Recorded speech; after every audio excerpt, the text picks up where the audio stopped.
Hello there, good evening. Welcome to Look North, our top story tonight.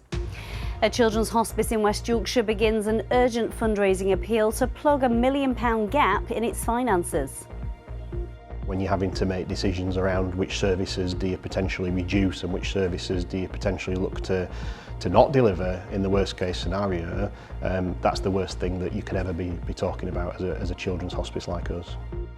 We ask a leading hospice charity how widespread financial problems are in the sector. Also tonight, a serial domestic abuser gets a life sentence for murdering his former partner who was found in a North Yorkshire river with multiple injuries. Plans to build one of the biggest battery energy storage systems in the country here in North Yorkshire. And looking for a candidate who won't wobble, the Scarborough Aquarium advertising for a jellyfish supervisor. Well, these wind turbines in South Yorkshire will certainly be doing their stuff. We have got strong wind and heavy rain warnings in place over the next few days. Join me for the very latest forecast.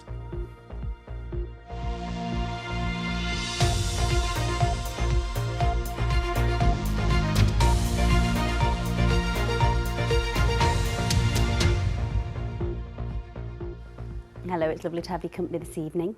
Now, if you've ever been to a hospice, you'll know what wonderful work they do. Well, one that looks after children in West Yorkshire says it may have to cut 16 jobs and reduce the service that it offers due to a £1 million gap in its finances. The Forget-Me-Not Children's Hospice is facing financial pressures described as the perfect storm, including uncertainty over the future of grant money that it receives from the state. Let's have a look at some of the finances, because currently it costs £6 million to run the hospice service. Around 90% of that money comes from fundraising, so donations and charity shop money. Typically, only around 10% comes from government funding, but it's not been confirmed whether the Children's Hospice grant will continue. The Forget-Me-Not Children's Hospice says higher bills for things like staff, food and energy means that they need to cut their annual running costs by around 12%. That equates to about £750,000. So this means services may be reduced and up to 16 staff made redundant. The government says it's working with the NHS to address issues in the sector. Our health correspondent Jamie Coulson has more. You're trying to do the best by him each and every day, but it's that loss, that fact that you're never going to see him grow, and it's really difficult to just watch him slipping away, and you're powerless, absolutely powerless. Until 2 years ago, Ethan Lord seemed to be a healthy and happy child, but then he began to develop symptoms of a rare genetic disorder called ALD, which has similarities with motor neuron disease and dementia. He is now totally and utterly dependent on us. He can't speak, he can't hold anything, he can't eat, drink. It's only going to get worse. The family now rely on the help and support offered by the Forget-Me-Not Hospice, a place that cares for families when a child has a life-shortening condition. But in a place they have felt most secure, there is now worry. Today, the hospice has launched an urgent appeal to plug a £1 million gap in its funding. Like other children's hospices, it's exposed to financial pressures, which some in the sector have described as a perfect storm. Rising costs and a tough year for fundraising have combined with uncertainty over whether the government will continue the Children's Hospice grant, which accounts for about 10% of their funding. Cost trajectory is continuing to rise. Chief Executive Gareth Pearce now faces stark choices, including changes to services and the loss of up to 16 jobs. What we're unable to do at this point is promise that we're able to deliver the same amount of care and the same level of service that we're currently providing, because ultimately that will have to change. To staff, it's an impossible message. We've got a team of people here at Forget-Me-Not who are incredibly passionate, and I'm having to say to them that some of their jobs are at risk at the moment. The government says it's aware of the financial pressures facing the hospice sector, and they're working closely with NHS England to address the issue. They say they are determined to move more healthcare into the community, and hospices have a big role to play in that shift. But for families like Ethan's, it remains an unsettling time. He needs to be treated with respect, dignity and love. if this place isn't here when the time comes, I don't know what we're going to do. Jamie Coulson, BBC Look North. Gosh, such a worrying time for those families. I've seen firsthand the wonderful work that hospice does. Earlier I spoke to Toby Porter from Hospice UK. I began by asking him if this is an issue for other hospices too. Hospice charities are struggling across the country, really because of increased costs the last couple of years, and government funding has remained flat. Forget Me Not Hospice actually gets one of the lowest amounts of government or NHS funding of any hospice in the country. So we're not at all surprised. We're devastated, but not surprised. We've been warning about this. Why is Forget Me Not getting less than others? Well, there's no logical reason for that. It's just probably because it's one of the newer hospices, hasn't been around quite as long as some of the more established hospices in the region. And maybe by the time they came to asking the NHS for funds, already we were starting to see funding pressures. It's a wonderful service that supports some of the most vulnerable children and parents in your local area, and it massively deserves support. They're asking for £1 million. Is that just plugging the gap? Well, it is plugging the gap, but it's a really important gap to plug. So, you know, communities like your community, it's Christmas coming, and if the good people of Huddersfield and the wider region set themselves a target of trying to raise that £1 million over the Christmas period, who knows where it would get and what it would mean they'd be able to do. Palliative care has obviously been in the news a lot with the assisted dying bill that was voted through last week. What do you make of the commission by Rachel Maskell to look into hospice and palliative provisions? What needs to come from that? I think what needs to come from it is a sensible and systematic way that all children and all adults who need palliative care get palliative care. It's a very simple thing, and it shouldn't be too difficult to solve in a country like the UK. Very briefly, families will be worried right now. What could this mean for them? Well, I think Forget Me Not is still providing end-of-life care and the most vital hospice services. There are some services that are having to trim back, but families shouldn't panic. That hospice will still be there for them. But obviously we hope that the community and the government will rally round, and Forget Me Not will find a solution to these terrible challenges. Toby Porter, thank you so much for your time. Thank you. Well, they giving, don't they? So let's hope that people do give generously to keep that hospice going.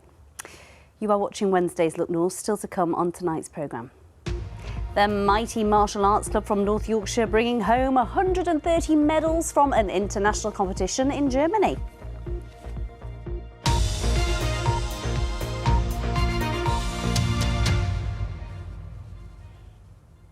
Let's turn now to the case of a serial domestic abuser who's been jailed for at least 21 years for murdering his ex-partner, who was found in a river in North Yorkshire in April. Lisa Welford had suffered head injuries and broken bones and was found by police in the River Derwent in Malton. Vincent Morgan was subject to his third violence prevention order and was on police bail for assaulting Lisa when he murdered her. Emma Glasby has been in court for us. She joins us now. Really harrowing, this case, Emma. Yes, absolutely. We heard in court today that Vincent Morgan had a long history of violence against women and had subjected Lisa Welford to domestic abuse for years. There were really upsetting scenes here at Leeds Crown Court today, with Lisa's family crying in the public gallery as a statement was read by her mother, who said, "We saw the black eyes, the broken bones. It was fruitless to try and change her mind. She loved him, but was frightened of him." Now, the court heard that Lisa had been forced to move out of her own house because Morgan would not leave. He was on bail for attacking Lisa, and he was subject to his third violence prevention order when he murdered Lisa. Now, she was found by police in the River Derwent in Malton in April. She had suffered head injuries and broken bones. A 999 call was made by a witness who saw Lisa in the river. We should warn you that this call is distressing to listen to. Oh gosh, she's in the water. I can see her. She's under the water. I couldn't see before he's come with a torch. She's under the water. Okay. You need to keep maintaining direct. Gosh, Evan, that's really hard to listen to. What has been the reaction in court today to the sentencing? Well, throughout sentencing, Morgan was shaking his head no, and he was shouting towards the judge, "You're wrong." Lisa's family in the public gallery shouted yes as he was given a life sentence and told that he would serve a minimum of 21 years in prison. Earlier today, I spoke to the Detective Chief Inspector who led the investigation. I would describe Vincent Morgan as a monster, an evil. He's caused significant injuries to Lisa over the years. He's subsequently been found guilty of murdering her, and we welcome the sentence today. The injuries that she received on the day and previously were exceptionally significant. What we also know is that when someone chooses to leave a relationship who has been controlled and in a domestic abuse relationship, they are particularly at risk of significant harm. And I would urge anybody in that position to reach out either to the police and/or support agencies for help. Now, we heard in court today that Lisa had told police about the violence inflicted on her by Morgan, but that she was worried about repercussions. North Yorkshire Police has referred itself to the IOPC, the Independent Office for Police Conduct. The IOPC has told us tonight it will now be resuming its inquiries. Emma, thank you. And if you or someone you know has been affected by the issues raised in Emma's report, you can contact the BBC Action Line via bbc.co.uk/action line for details of organisations which can offer advice and support. A 17-year-old male has been charged over the murder of a man in Leeds. The teenager can't be named due to his age. He's been charged with the murder of Seymour T. Quashira, who was fatally stabbed at a flat on Winrose Avenue in Belle Isle on the 12th of November. Meanwhile, another 17-year-old male appeared at Leeds Magistrates Court yesterday charged with the murder. A consultation on a multi-million-pound plan for new flood defences at Tadcaster in North Yorkshire has opened to the public today. The Environment Agency submitted the long-awaited proposals to raise the defences in the town. Residents in Tadcaster will now be given their say on the plans, which the agency says is the next step in protecting residents from further flood damage. Sheffield Music Festival tramlines helped boost the city's economy by £7.3 million, according to the council. Along with the fringe events in the city centre, the festival saw more than 150,000 people going to events across the weekend. Eating in restaurants, staying in hotels or travelling across the city helped contribute to the local economy. Now, this could be one of the biggest battery energy storage systems in the country, and it could be built here in North Yorkshire. Plans show the 1 gigawatt plant would be built on farmland, and it would act like a giant electricity reservoir to store excess power before releasing it at times of high demand. Now, campaigners say it's the wrong location, but the developer is promising to enhance the natural environment. Here's our business correspondent, Spencer Stokes. It's what's known as a gigapark, 1,096 battery units and 2 electricity substations built on what are now green fields. But this promotional video also shows wetlands, tree planting and an outdoor education area. The company behind the plan, Nat Power, say their battery energy storage system will only use a third of the 170-acre site, with the rest reserved for nature. But campaigners haven't been convinced. The video shows what looks like parkland they're creating here. Isn't that a biodiversity benefit for the area? OK, well that's a lot of greenwash and it looks like Disneyfication of the countryside. In fact, one of the video shots, you even see a fountain in one of the fields. You can walk on the footpaths and bridleways now and you can enjoy nature as it is today. You don't need to wait for Nat Power to cover 58 acres in concrete and industry and then come and enjoy it. They are taking a lot away and giving a little back. The government says battery energy storage systems are needed as part of the switch to renewable energy. When it's really windy, wind farms can generate too much electricity for the grid to cope with. So turbines are switched off and wind farm operators get a wind curtailment fee.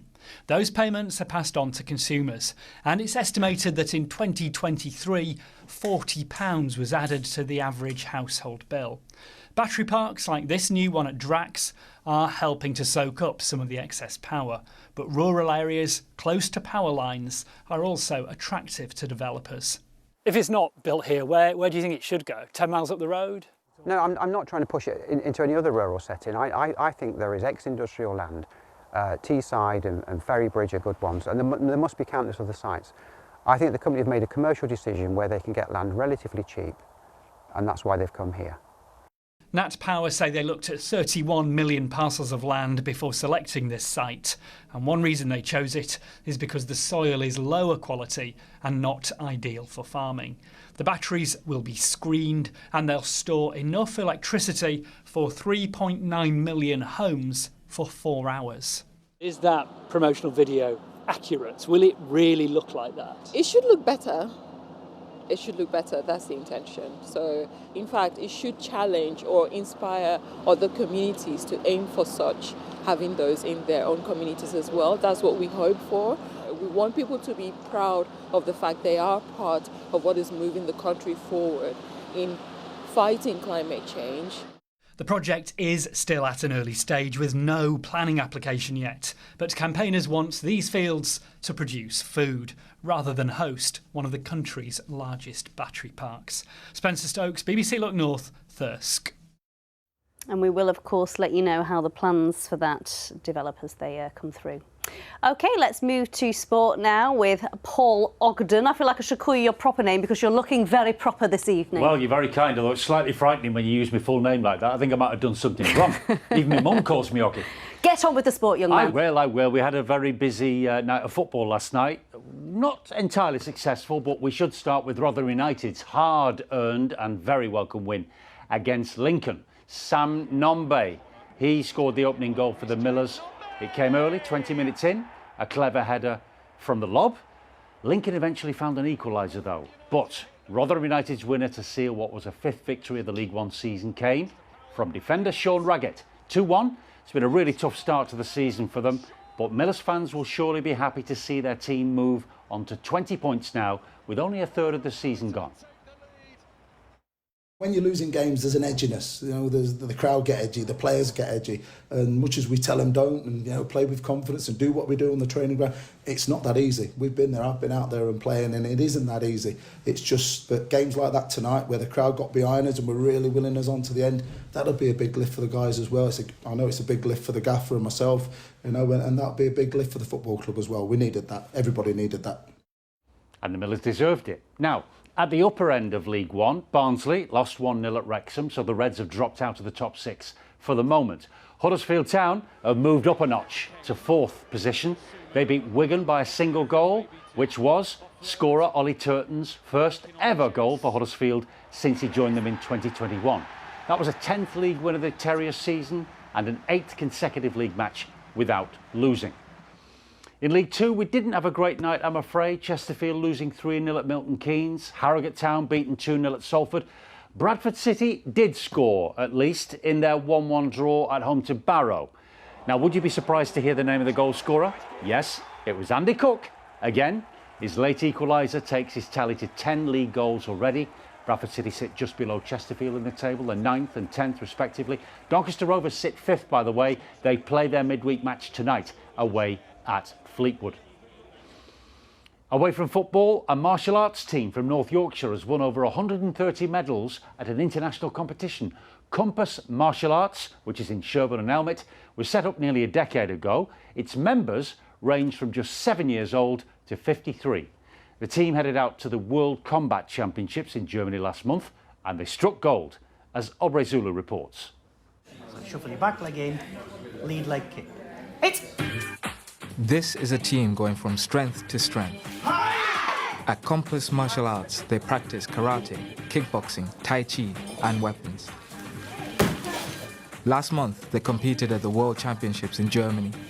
You could say it went well. To me, it was like step up, step out, and go for it. And we did all right. They did more than all right. 48 gold, 51 silver, and 35 bronze medals from a group of 45 competitors, some as young as 7. I won a bronze, I won a silver, and I won a gold. Exciting, like you actually start to think, wow, I'm actually here, like it's actually happening, so cool, I guess.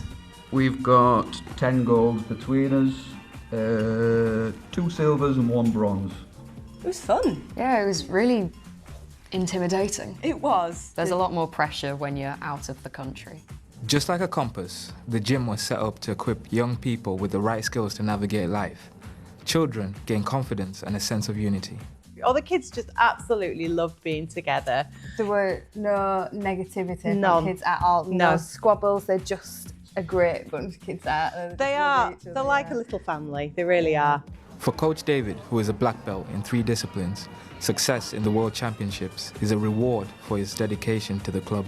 The kids have just inspired me every single step of the way to push and push and push. I'm learning, I'm growing. Every single day I have a class, and every day is like a school day, but it's like the best day.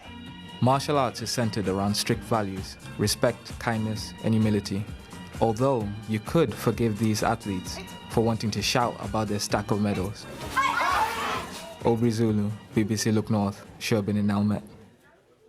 Thanks, Aubrey. I'm going to finish with some cycling news for you concerning this genius on 2 wheels, Yorkshire's Olympic mountain bike champion and Tour de France stage winner, Tom Pidcock. He'll be riding for a new team on the road next year. He is leaving Ineos Grenadiers, which has been his team for the last 3 years. Pidcock raced in their colours here in Yorkshire, only back in September at the Tour of Britain, you remember. Which team he'll be riding for from next year will be confirmed over the next few days. But I'll tell you this, Amy, wherever he goes, Tom Pidcock will be head boy. I'm sure he will, as I'm sure you were as well. No, I'm afraid I was a tad slower than Tom Pidcock. Let's move on, shall we? Thanks, Oggy.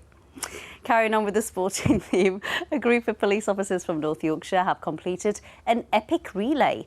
The event, organised by Cops and Plodders, it's a great name that, isn't it, have seen officers from the North Yorkshire Police Federation carrying a wooden truncheon over 440 miles. It's all to help inspire officers to talk about their mental health.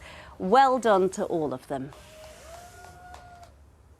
Now imagine spending all of your days surrounded by this. Doesn't it look absolutely magical? Well, if that sounds like your dream job, you are just in luck, because the Sea Life Centre in Scarborough is searching for their new jellyfish supervisor. They're looking for someone with experience in aquarium displays and caring for these stunning creatures. Hannah Gray has donned her flippers to find out more. Can you imagine telling people you're a jellyfish supervisor when they ask what job you do? Currently on display, we have 4 different species of jellyfish, but there are literally thousands in the world. So how old are these ones? These ones are probably 9 months old, but jellies only have a lifespan usually of about a year. Amy must have one of the most weird and wonderful jobs in Yorkshire. I definitely get a lot of raised eyebrows. It's not your usual off-the-shelf kind of job. People are usually really interested actually to find out more about it. Jellyfish might look like illuminating creatures, but they need feeding 5 times a day. They need crystal clear water, plus they only live for about a year. So a lot of the role involves making sure they breed and nurturing their babies to keep them in existence. How did you get into this job? I did marine biology at university, and after I finished university, I got a job at Scarborough Sea Life. I, at that point, had no idea about the wonders of jellyfish. They weren't even on my radar, but it didn't take me long for them to get me hooked. They strike me as dangerous. Have you been stung? I hate to say it, but probably most days. But the jellyfish that we have here at Scarborough they have a very mild sting. Well, if that hasn't put you off, this aquarium is now recruiting. Well, we've had 10 applications so far, which we're thrilled about. It's a very specialist role, and first and foremost, we're looking for somebody with a passion for animal welfare. Well, if you think you've got what it takes and you want to work with these fascinating folk who were on our planet before dinosaurs, you need to get your application in before midnight tomorrow. Hannah Gray, BBC Look North, Scarborough. I mean, it does look like a pretty cool job, that, doesn't it? Fantastic. What's he, a jellyfish supervisor? Yes, I That's mean, one who knew amazing that job existed? title. I know. I feel like we should say as well, our gorgeous Hannah Gray, that was her last report for Look North, because she's flying the nest to go to the big smoke with her family, and we're really going to miss her. She's not applying for the jellyfish supervisor's role then? Funnily enough, that's not why she's leaving now. Okay. Right, let me show you a couple of pictures very quickly. There's a lot of weather to get through, and this is amazing. It is to a meteorologist anyway. That's a halo around the sun. It's caused by the sunlight being refracted through cirrus ice cloud. Now that is ahead of the weather system that's bringing rain in tonight. You can usually time it 6 to 9 hours after seeing that it normally rains, and this is a beautiful display of altocumulus. That was just up the coast in Whitby, so it's all been happening along the Yorkshire coastline. If you get any pictures you want to send to me, the addresses are on your screen right now. Now, we have got a couple of warnings in place for strong winds and heavy rain on and off really now as we head into the weekend, and it's a very active jet stream. That's tonight's weather system, one tomorrow afternoon, a bit of a respite, then the next one, some uncertainty about this positioning, but it could well bring more rain, strong winds, even some snow to the Pennines Friday night, and then what follows will be a cold, strong northerly wind, so it's very, very unsettled, but it is December after all. Now there's the radar picture that keeps dropping out, but the rain is currently into western parts of our region. So that's where we start the forecast this evening. It's wet. It will be windy as well. 1 or 2 heavy bursts of rain. You can see those with the green colours on the weather map, but at least the good news is it's not going to be as cold as last night. We're looking at lowest temperatures around 5 or 6 degrees. Tomorrow's high water times then Scarborough 6:31, Bridlington at 6:46.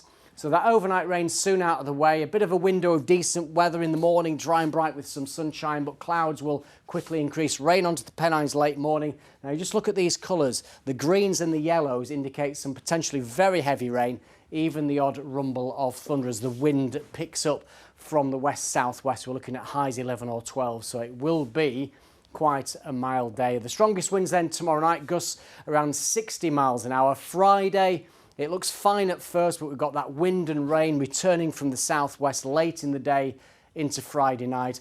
And then the weekend looks windy and chilly with fairly frequent showers, especially towards the coast. Eventually next week, it should settle down, but some potentially adverse weather over the next few days. That is the forecast, Amy. Thank you very much, young man. That is it from us. Best of luck, Hannah. We are really going to miss you. She's been such a valued member of the team and a lovely girl as well. So, yes, good luck with your new adventure. That is it from us, Kathy Minton, with your late news. Bye-bye for now.